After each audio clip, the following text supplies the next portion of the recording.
Undefeated female karate champion picked a stranger. Didn't know it was Bruce Lee. Dojo went silent. There is a Tuesday afternoon in the spring of 1971 in Pasadena, California, that 22 people never stop talking about for the rest of their lives. The fluorescent lights in the dojo hum at their usual frequency.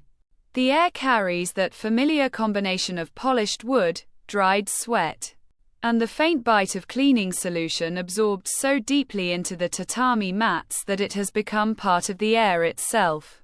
A ceiling fan turns slowly overhead, doing very little about the warmth. Somewhere outside, a lawn mower drones through the afternoon. Inside, nobody speaks. Nobody moves. Everyone in the room is watching the woman in the center of the floor. Her name is Diana Reeves. She is 26 years old. She stands 5 feet 9 inches tall. 163 pounds of fast twitch muscle built through 11 years of dedicated Shotokan karate training that began when she was 15 and has not paused for a single day since. Her record in formal competition: 43 wins, 0 losses. Her sensei, a barrel-chested third-generation Okinawan instructor named Harold Tanaka, has told more than one colleague that Diana Reeves has the fastest hands of any student he has ever trained. Male or female. No exceptions. No qualifications. She is precise. She is controlled. She is, in the minds of everyone who trains in this dojo, simply the best. And then a stranger walks through the door. He is small. That is the first thing Diana notices. Small and lean, wearing dark training clothes, no visible rank insignia, no belt. He moves through the entrance quietly. Not like someone entering a room he owns. Not like someone uncertain either. He moves like a person who has walked into 10,000 rooms and found nothing in any of them worth rushing toward. A few students glance at him. Most look away. Nobody in that room knows what is about to happen. Not the 22 students seated against the walls. Not Harold Tanaka, who is standing near the equipment rack at the back. Not even the stranger himself, who has come here with no intention of anything except to observe. What is about to happen will be talked about for the next 50 years. If you've ever had someone look at you for 3 seconds and hand you an entire verdict based on nothing but what they could see, if you've ever been underestimated before you said a single word, then you already understand something about this story before I tell you a single detail. Because what happened in that dojo on that Tuesday afternoon came down to exactly 13 seconds. 13 seconds in which everything Diana Reeves believed about strength, speed, control, and the meaning of mastery was completely, permanently, and silently dismantled. Stay until the end. Because this story starts long before that stranger walked through the door. And to understand what those 13 seconds really meant, you need to understand who he was, and what he had spent 31 years of his life building toward. The beginning of something permanent. He was born between 6 and 8 in the morning on November 27, 1940, at the Jackson Street Hospital in San Francisco, California. In the hour of the dragon, in the year of the dragon. His mother, Grace, who was of German and Chinese descent, gave him the Chinese name Li Junfan, which translates roughly as return again. She believed this child would one day come back to his birthplace. She was right. Though not in the way she imagined, and not for many years. His father, Li Hoi Chuan, was a celebrated Cantonese opera singer on tour in America. Within months of his birth, the family returned to Hong Kong, where Bruce Lee would spend the first 18 years of his life in a crowded household, on narrow streets. And in the kind of environment that either breaks young men or forges them into something harder than the circumstances that made them. Hong Kong in the 1940s and 1950s was not an easy place to be young and restless. The Japanese occupation during World War II left a mark on everyone who lived through it. The streets of Kowloon and Hong Kong Island were rough in specific ways that shaped the young Bruce Lee before he was old enough to articulate what was happening to him. He got into fights. He sought out fights. By his early teens, he had developed a reputation in the neighborhood that his parents found alarming and his teachers found exhausting. His father, having seen what the streets were producing, introduced him to the fundamentals of Wu-style Tai Chi. It was the first martial art Bruce Lee ever practiced. He was a child, and it was a seed. In 1953, when Bruce was 13 years old, his childhood friend William Cheung introduced him to Ip Man, the Grandmaster of Wing Chun Kung Fu, who had recently relocated from mainland China to Hong Kong following the Communist Party's rise to power. Ip Man had been a police colonel on the mainland. He was, by any reasonable assessment, one of the most skilled martial artists alive. And he was teaching out of a modest school in Kowloon to students who were, by his own description, mostly poor and restless young men. The introduction almost didn't happen.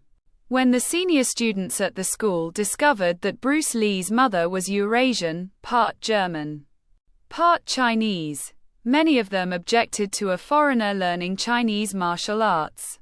This was the 1950s. The restriction was real and widespread. A closed-door meeting produced pressure on Ip Man to remove the boy. Ip Man refused. He did not make a public declaration of principle. He simply kept Bruce Lee in the school, and allowed him to train privately with Cheung and with another senior student, Wong Shun Leung. In this quiet act of stubbornness, one of the most consequential decisions in martial arts history was made. Bruce Lee trained under Ip Man and his senior students for approximately 5 years, until 1959. Wing Chun gave him the foundation that everything else would be built upon. The concept of centerline theory, the efficiency of structure over size, the idea that the shortest path between 2 points is also the most powerful. Wing Chun does not rely on brute force. It relies on timing, structure, and the simultaneous defense and offense that allows a smaller practitioner to operate inside the guard of a larger opponent. Bruce Lee absorbed all of it. But he was restless. He was always restless. In 1958, at age 18, 2 things happened that define his character. He won the Hong Kong Schools Boxing Championship, defeating the defending champion in the final. And he won the Hong Kong Crown Colony Cha-Cha Championship. He was training for combat and dancing competitively in the same year. This tells you something essential about who he was. He was not a narrow person. He was a person who needed to know how every kind of movement worked and why. That same year, his street fighting had escalated to the point where his parents were summoned by police, who delivered a direct message. One more incident and the boy would face serious consequences. His parents made a decision. They sent him to America. In April of 1959, at 18 years old, Bruce Lee left Hong Kong with $20 in his pocket and a boat ticket to San Francisco. He would never live in Hong Kong again for more than a decade, until circumstances he couldn't have predicted pulled him back. The education of a fighter. Seattle in 1959 was a long way from Kowloon. Bruce Lee arrived with his Wing Chun training, his cha-cha steps, and a hunger for something he couldn't quite name yet. He worked as a live-in waiter at a restaurant run by a family friend named Ruby Chow. He finished high school. He enrolled at the University of Washington to study philosophy. Philosophy mattered to Bruce Lee in ways that most of his contemporaries didn't fully grasp at the time. He wasn't studying it as an academic exercise. He was mining it for structural answers to questions about movement, about efficiency, about the relationship between mind and body in the execution of force. He read voraciously.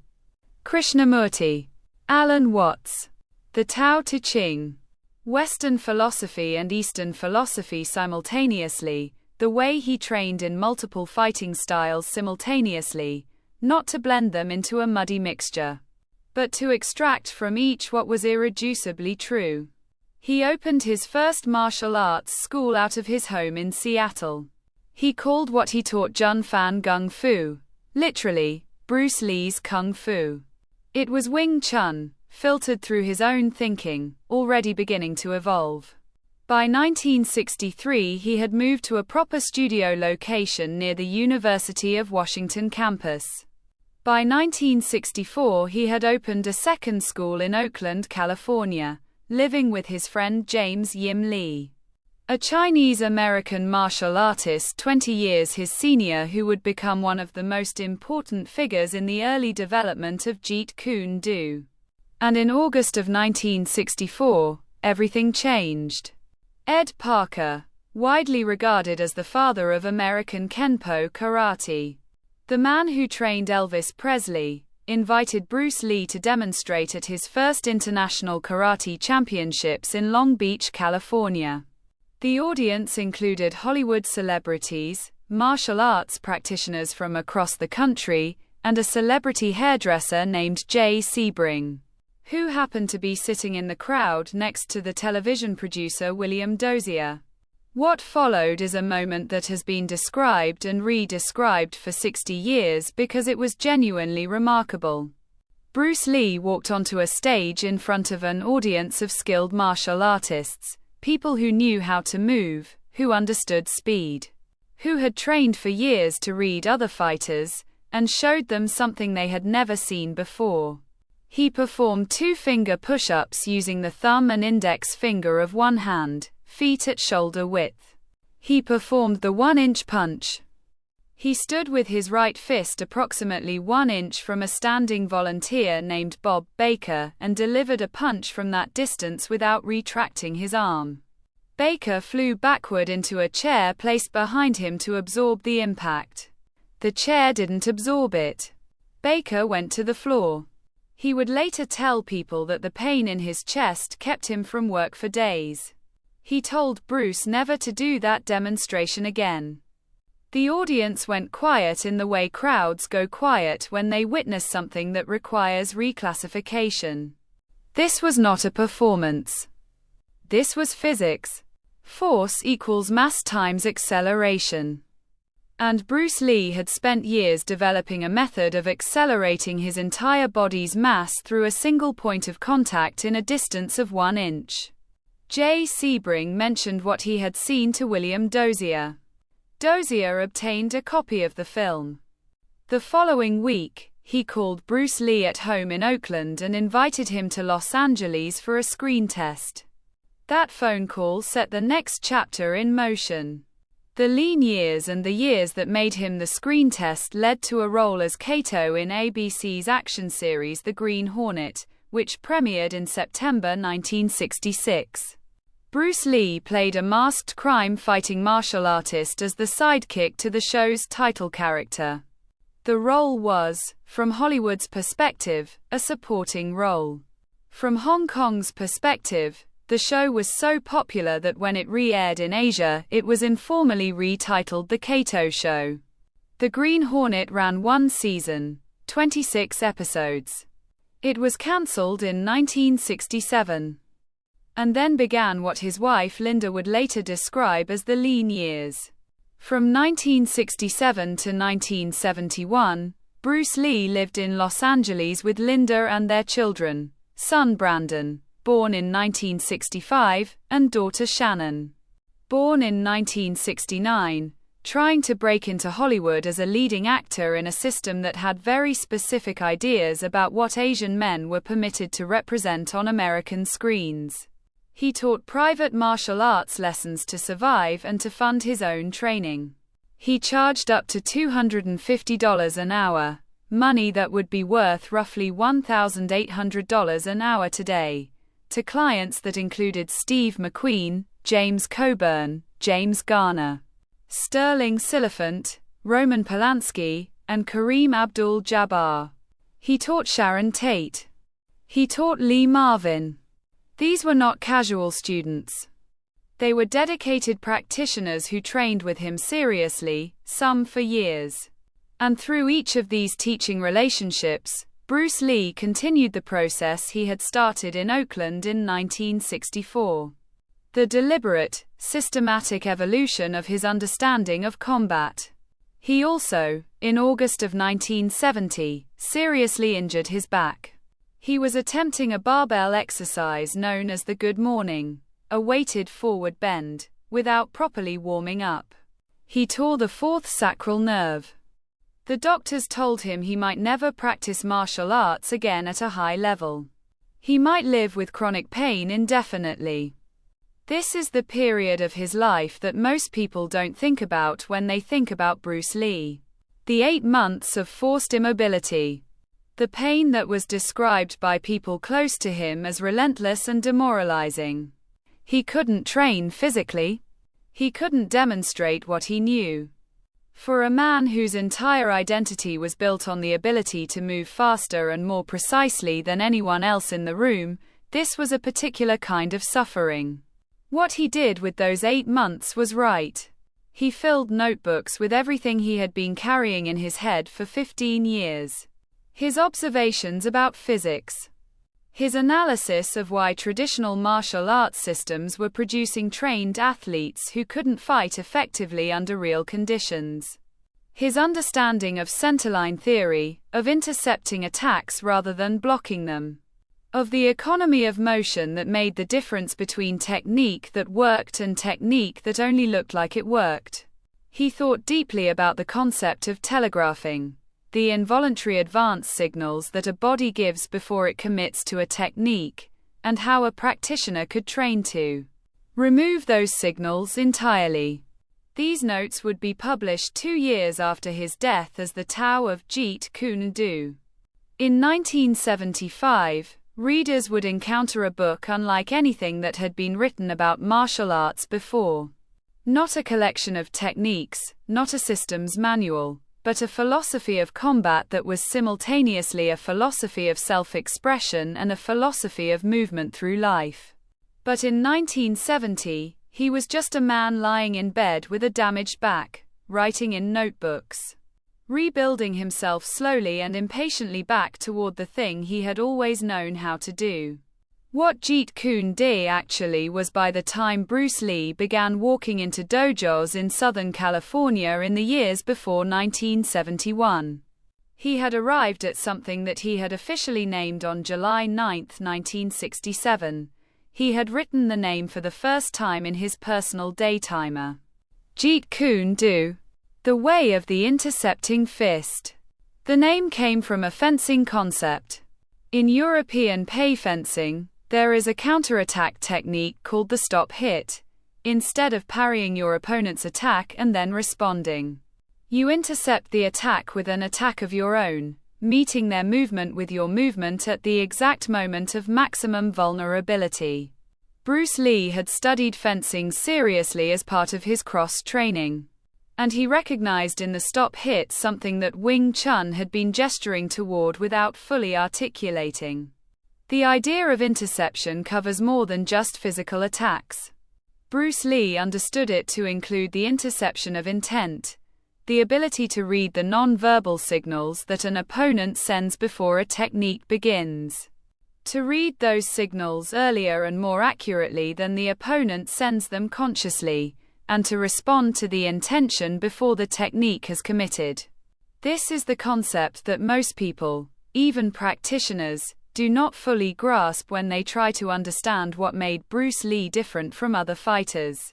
Most martial arts systems at the time, and most competition-oriented systems even today, are built around reaction. Wait for the technique, respond to the technique. The more advanced versions of this are built around reading early signals. Watch for the shoulder drop, the hip rotation, the weight shift, and responding to those signals. Bruce Lee trained himself to go one level deeper. He was reading center of gravity. Not hands. Not shoulders. Not the specific signals of a particular technique. The mass of the body. Where is this person's weight actually committed right now, and where is it about to go? When you watch hands, you are watching the announcement of a decision that the body has already made. By the time the hand moves, the center of gravity has already moved to support that hand. The hand move is real-time information. The center of gravity shift is advance information. The difference in time between those two signals is approximately a third of a second. In combat, a third of a second is a very long time. Bruce Lee also understood something fundamental about committed force. A technique that is fast, powerful, and executed with maximum commitment has one critical property that is also a vulnerability.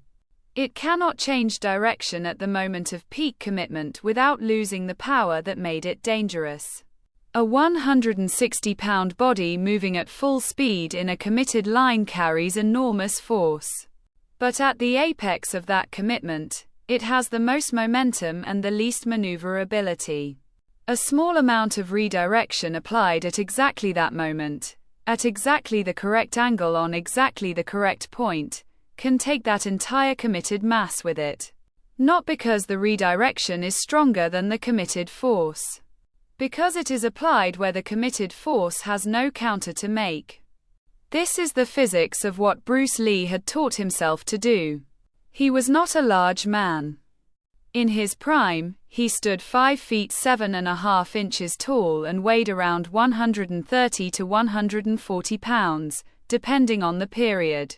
His body fat percentage was measured by people close to him at 3% or lower at peak conditioning, a level that exercise physiologists describe as barely above essential fat. But his striking speed from 3 feet away was timed by people who trained with him using electric timers, and his fastest punch traveled at 0.05 of a second.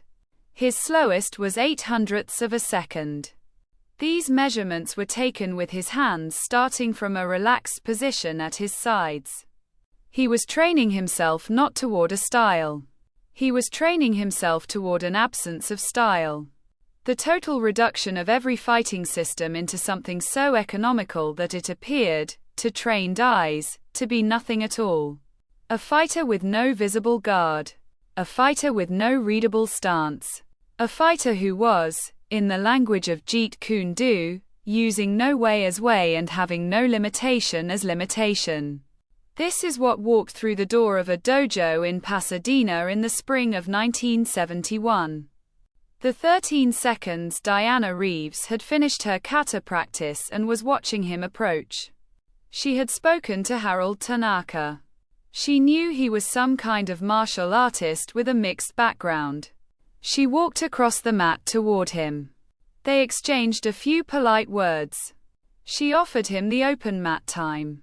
He accepted, setting aside the spare practice belt she offered, a detail that registered briefly in her mind and then filed itself away as slightly unusual. They moved to the center of the mat. 22 students went quiet without being asked. Diana bowed. The stranger bowed. They assumed their stances. His stance was almost nothing. No formal kame. No guard position she could read. He was simply standing slightly sideways, weight distributed easily, hands low and relaxed. To a trained eye, this looked like absence of training. A practitioner without a visible guard has either very little experience or very unusual experience. Diana's nervous system registered this and categorized it as nothing to worry about. She did not know she was looking at the most economical fighting stance ever personally developed by a single human being. Reduced through 15 years of deliberate work to a presence so minimal that it revealed nothing. Second 1. Diana initiates. A front snap kick, Kazami-zuki aimed at testing range and forcing a reaction. Clean, textbook, executed with hip rotation that her sensei had spent years perfecting. It doesn't land. The stranger moves offline by 6 inches, not backward, sideways and slightly forward. The kick passes him and finds air. Second 2. She transitions immediately because 43 victories have taught her that you never pause after a non-contact. You let the momentum carry forward. Her right hand is already loading as the kick retracts. She fires her reverse punch, the Gyakuzuki, the technique that 3 different judges have called the fastest they have personally witnessed. It travels at its drilled angle and height. It doesn't land. He is no longer where he was. He has moved precisely. Her fist passes through the space his center occupied a fraction of a second earlier. And he is now at a 45-degree angle to her centerline, outside her committed arm. In a position that every karate practitioner understands as the danger zone and almost no one has ever actually experienced from the inside of during a fully committed technique. Her body knows something is wrong with the geometry before her mind has processed it. Second 3. She pivots fast. Her pivot is excellent. Diana Reeves is genuinely fast. But as she turns, she becomes aware that he has moved with her pivot. He is not reacting to her movement. He appears to already be in the adjusted position before her adjustment is complete. Second 4. She steps back to reset. Every fighter has patterns.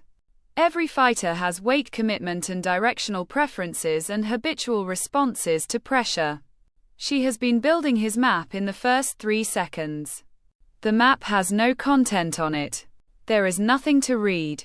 His weight shifts have been so small and so precisely timed that they have produced maximum displacement from minimum input.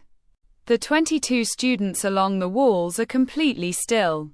Harold Tanaka has unfolded his arms. Second 5. She presses again. Different approach. A feint low to draw a reaction, then a strike high. The Kizami Gyaku combination. A sequence she has landed on every significant opponent she has ever faced. He doesn't react to the feint. He reads through it. His attention is not on her hands. It is on her hips, her center of gravity, the truth of where her body is actually going before her hands announce it. The high strike arrives and he is inside it. Not outside it. Inside it. He has moved into the space between her extending arm and her body, where the technique has no leverage. She feels proximity, real proximity, closer than training distance. His forearm is against hers, lightly. A contact so soft it would not formally count as a strike. And yet she cannot extend. Cannot retract with speed. Cannot pivot cleanly. She is not being held. He is not applying force she can identify and counter. She is simply, inexplicably, temporarily structurally compromised in a way she has never been before. Second 6.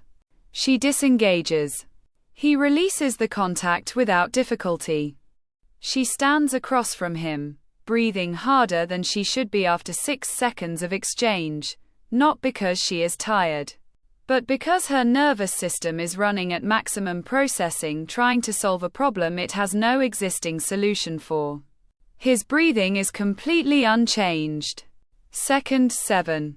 She comes again. Without feint, without setup. She commits. Because Shotokan at its philosophical core is about committed power. And she is going to put her reverse punch through the center of this problem and find out what is on the other side. She steps in, drives from the hip, fires everything. The room is silent enough that the sound of her GI sleeve cutting the air is audible. Second 8. Her fist stops. Not because she pulled it. Because there is something at the back of her fist, not at the front, where impact should be. At the back, a single finger, placed at the precise base of her middle knuckle. Pressing with a force of perhaps 4 ounces in the exact direction that returns her committed momentum back along its own line. She is off balance. Her full committed body weight, 163 pounds driving forward behind her best technique at maximum speed, has been redirected by 4 ounces applied at the correct point. in the correct direction, at the correct moment. She does not fall. She catches herself. But she takes one involuntary step backward. And that step, that single, stumbling, unplanned half step backward, is the loudest thing that has ever happened in this dojo. Then silence.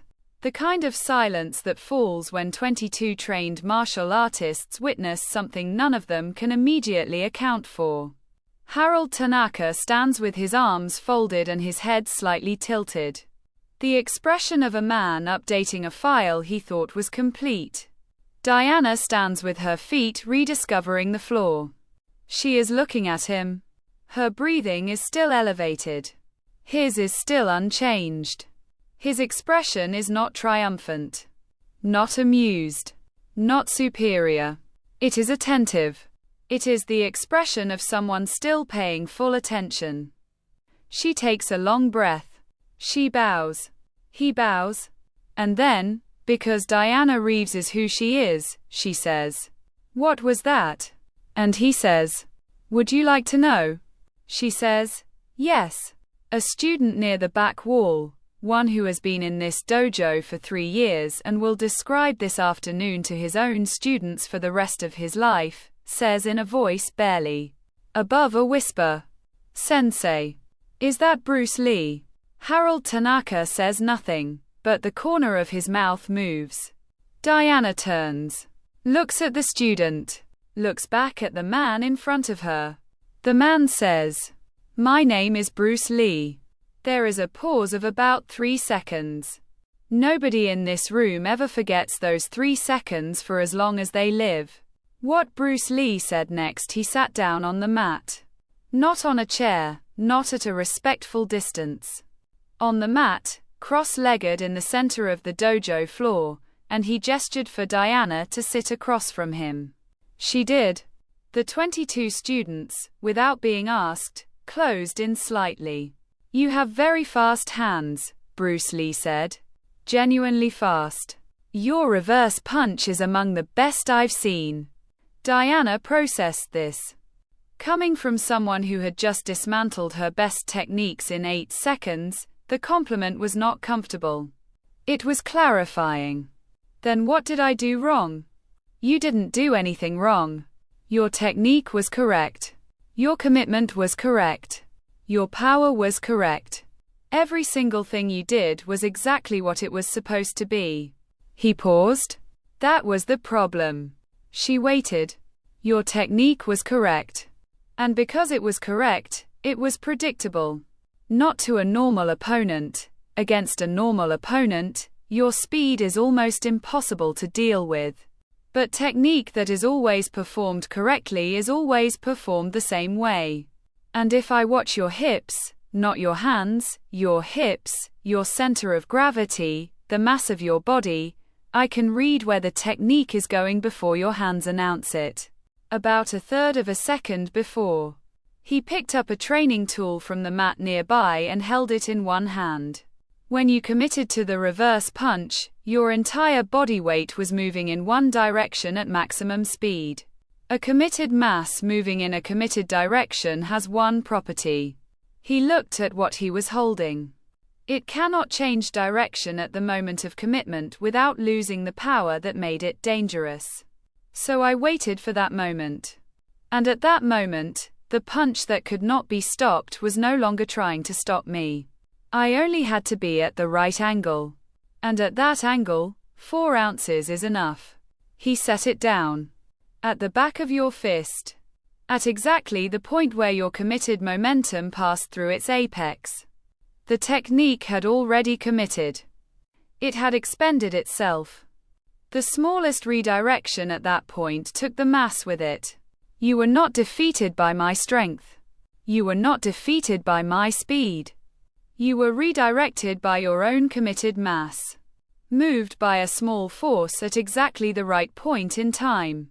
He looked at her steadily. "This is the principle I work from. Not opposition. Not matching force with force. Using what is already moving." The student in the back corner who had recognized the name is sitting with training partners on either side of him. All three of them are completely still. Diana said. The moment you moved offline on the first kick. Yes. You didn't move backward? Backward gives you recovery time, he said. If I move backward, the distance resets and you fire again immediately. If I move offline and slightly forward, I am outside your committed line and inside your recovery arc at the same time. You cannot reach me with the technique that is already committed. You cannot immediately transition to the next one without addressing the gap I am now occupying. He said this simply, the way you explain something that is obvious to you and possibly not obvious to someone else. Without condescension. Without performance. He was explaining physics. He was explaining the geometry of two bodies moving through space. Your Shotokan is built on creating an opening and committing everything through it, he continued.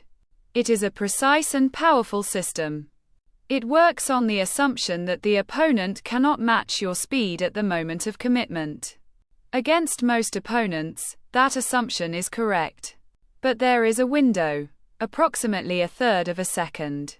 The time between the initiation of your committed technique and its arrival, in which your entire body is moving in one direction. In that window, if someone can read the direction early enough, the speed of the technique works against you.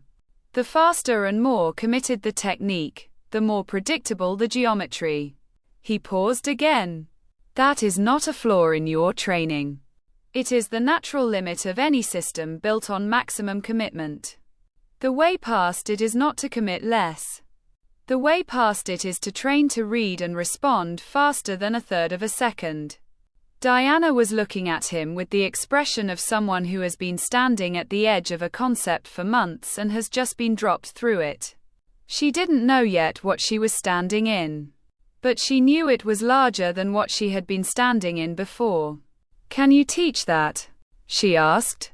I can show you where to look for it, he said. Whether you find it depends on you. She nodded once. Then I want to look. The teaching Bruce Lee taught for the next 2 hours. What he taught Diana Reeves that afternoon was not a set of techniques. It was not a syllabus. It was not a system. It was a way of paying attention. He demonstrated the difference between watching hands and watching center of gravity. He showed what committed mass looks like from the outside. He showed what intentional movement looks like. He worked with 3 of her students at different speed levels so the bodies in the room could feel the principles rather than simply observe them. He showed a 17-year-old student with a naturally heavy forward stance how his center of gravity read from the outside like a road sign, not because his technique was wrong, but because his commitment traveled ahead of him like a headlight in the dark. Every student in this room had trained for years to make their technique as clean and powerful and fast as possible. What Bruce Lee was showing them was that clean, powerful, and fast are necessary and not sufficient. That the opponent's center of gravity is the true information, and their hands are a translation of it, usually accurate, but always slightly delayed. Harold Tanaka, watching from the wall, said to the senior student standing beside him. He is doing in 2 hours what I have been trying to explain for 12 years. The senior student said, why has no one taught it this way before? Harold Tanaka said, he didn't learn it from anyone. He figured it out. As the late afternoon light shifted through the dojo windows, Bruce Lee prepared to leave. He bowed to Harold Tanaka, who returned the bow deeply. He shook hands with several students. He stopped in front of Diana Reeves. She bowed formally.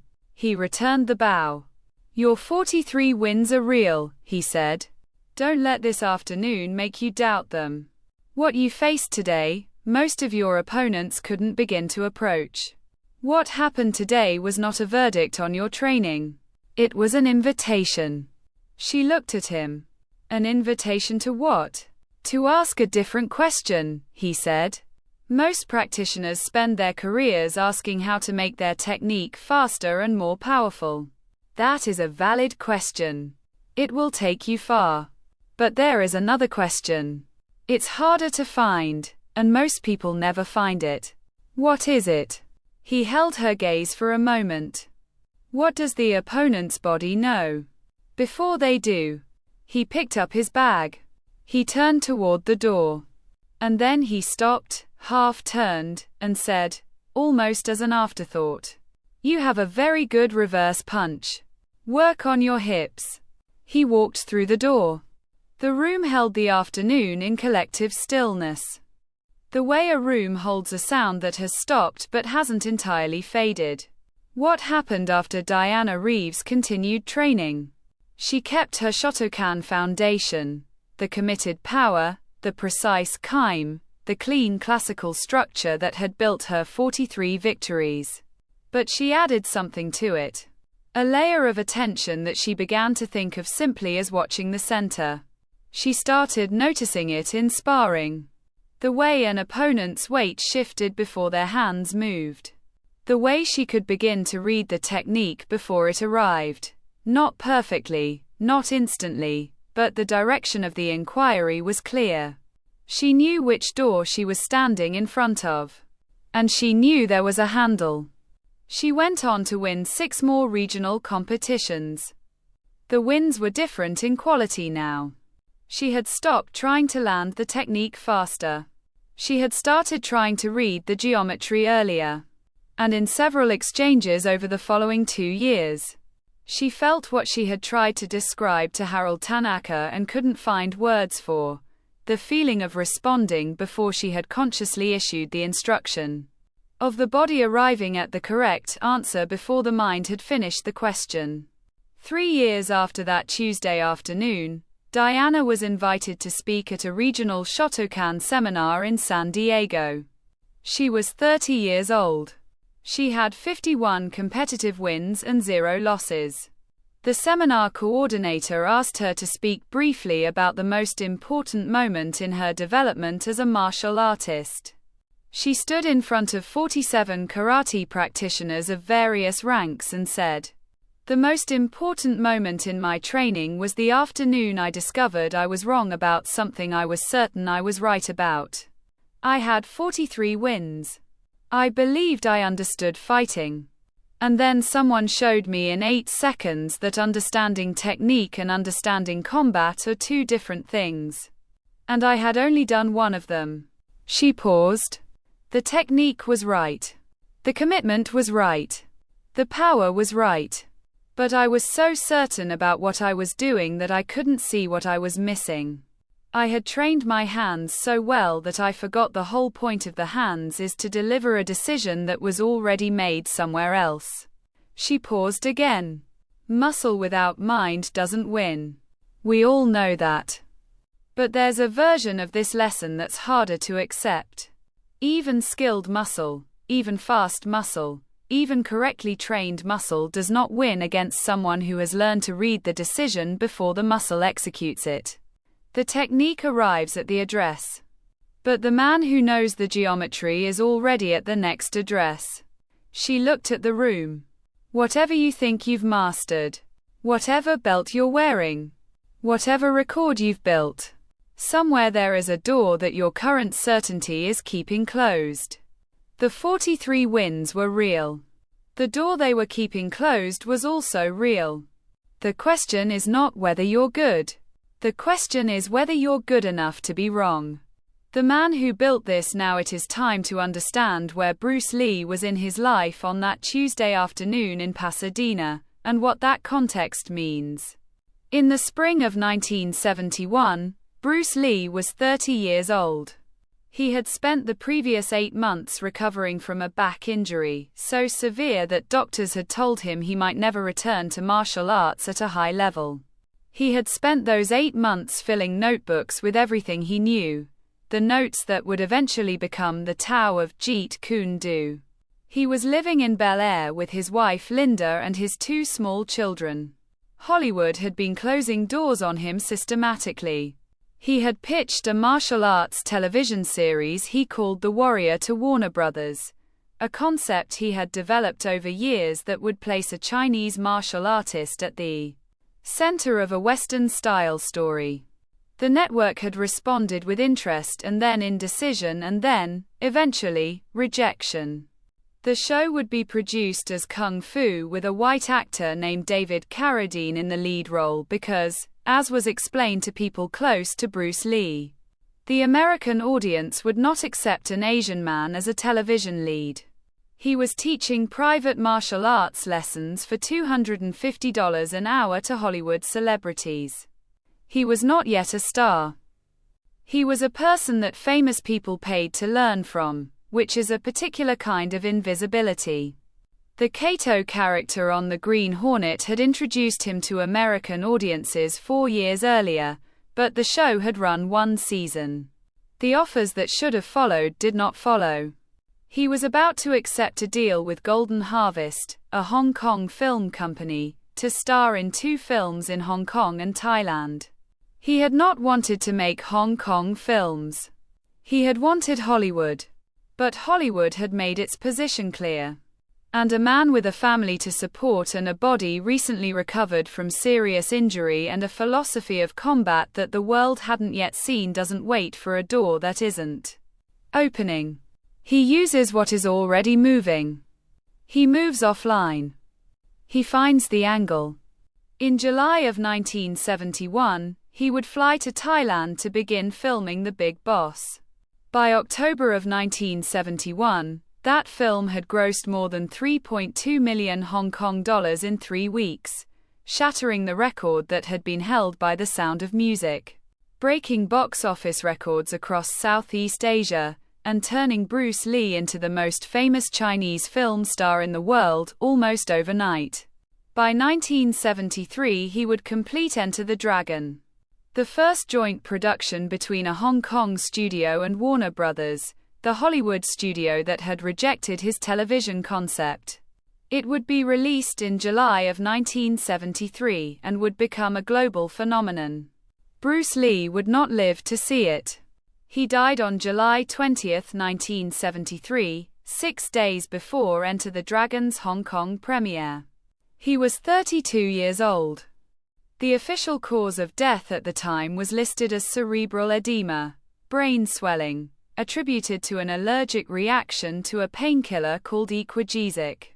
A 2022 study published in a peer-reviewed medical journal proposed that the actual cause may have been hyponatremia, a condition in which excess fluid intake causes the kidneys to lose the ability to regulate sodium levels, ultimately leading to fatal brain swelling. In July of 2025, a Hong Kong television program concluded, based on medical expert opinion, that he may have died from sudden unexpected death in epilepsy, related to a condition that had never been properly diagnosed. Whatever the specific mechanism, the sequence of events is documented. He collapsed twice in 1973 from cerebral edema, once in May, during recording sessions for Enter the Dragon, and once in July, the second time fatally. He was 32 years old. He had completed 5 films. Time magazine named him one of the 100 most important people of the 20th century. He is considered by many martial arts historians to be the most influential martial artist who ever lived. What he left behind here is what Bruce Lee left behind in the world, and it is considerably more than most people realize. He left behind Jeet Kune Do, a combat philosophy built around 5 core principles: simplicity, economy of motion, fluidity, interception, and non-classical movement. These principles have influenced every major combat sport developed since 1973. Mixed martial arts as a competition format.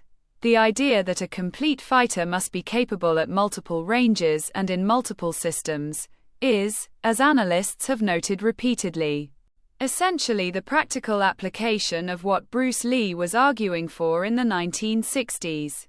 When UFC fighters in the modern era use oblique kicks, or transition fluidly between striking ranges and grappling ranges based on where the opponent's weight is committed, They are applying principles that Bruce Lee was teaching in a dojo in Los Angeles in 1968. He didn't just describe a new way of fighting. He described the architecture of what combat effectiveness actually requires, and every major fighting system developed since has moved toward that architecture, often without being aware of where the ideas originated. He left behind Tao of Jeet Kune Do, published posthumously in 1975, compiled from his notebooks by his wife Linda. It is not a technique manual. It is a philosophy text that argues for self-expression over adherence to form, for adaptability over mastery of a fixed system, for the principle that the practitioner must be like water, taking the shape of the vessel without losing the property of being water. It has sold millions of copies in dozens of languages. He left behind a model for how to engage with an entrenched system when that system has decided you don't belong in it. Hollywood told Bruce Lee repeatedly and clearly that Asian men were not permitted to be heroes in American stories. He did not argue. He did not stop. He moved to where the opening was, Hong Kong, Thailand, Southeast Asian box offices, built something undeniable, and returned to Hollywood through a different door. Enter the Dragon was made by Warner Brothers, the same company that had rejected his television concept and given his idea to someone else. He left behind a demonstration that the answer to a closed door is not force applied directly to the door. It is the identification of where the door's weight is actually committed, and the application of a small, precisely placed movement at exactly the correct moment. This is what he taught Diana Reeves on that Tuesday afternoon. It is also, if you look carefully, what he taught himself. The question he left the conversation in that Pasadena dojo ended with a question, and the question did not belong only to Diana Reeves. What does your opponent's body know before they do? That question, in its technical form, is about combat. It is about the third of a second between the body's commitment and the hand's announcement, and the practitioner who can operate in that third of a second at will. But beneath the technical question is another question. The personal one. The one that has nothing to do with karate and everything to do with whatever room you happen to be standing in right now. What does your situation know?